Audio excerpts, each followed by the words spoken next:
Hello guys! Ayan, pumunta kami sa Baclaran at nagsimba muna kami. After namin magsimba, tumingin-tingin muna kami ng mga paninda sa labas.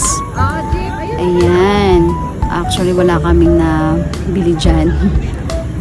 Ayan, tingin-tingin lang. And ayan si Marvy, kinalit kami hanggang Total Gasoline sa Pulilan. And picture-picture kami sa loob ng simbahan.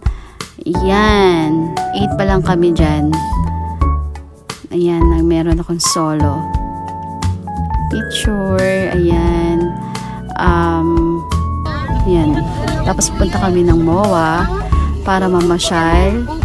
Ayan, kasi may mga kasama kaming first timer na mamasyal dyan. Ayan, 2 taxi nga pala kami kasi 8 nga kami at kami kasya sa isang taxi. Ayan. Lahat, umubad dyan kapag yan ay umakyat. Masalamin yun eh. Hello guys, dito naman kami ngayon sa MOA. Kunin na lang natin yung banderitas na yun. Ang gawin natin palda. Ayun o. Oh.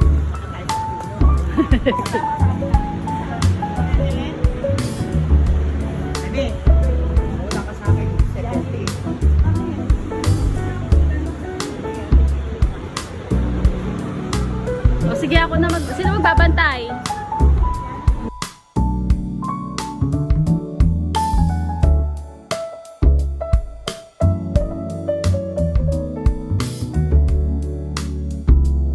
Yun, after naming mamasyal sa MOA, nag-grocery kami, and after namin mag-grocery, nagutom kami, and we decided na mag-lunch na lang sa loob ng MOA.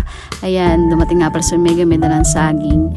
Ayan, sobra namin siyang na-miss, dahil since nung dumating asawa niya, hindi na siya nag-a-attend sa mga activities dito sa Pulilan. Ayan, so, ayan, masaya kami at kumpleto kami. Bye!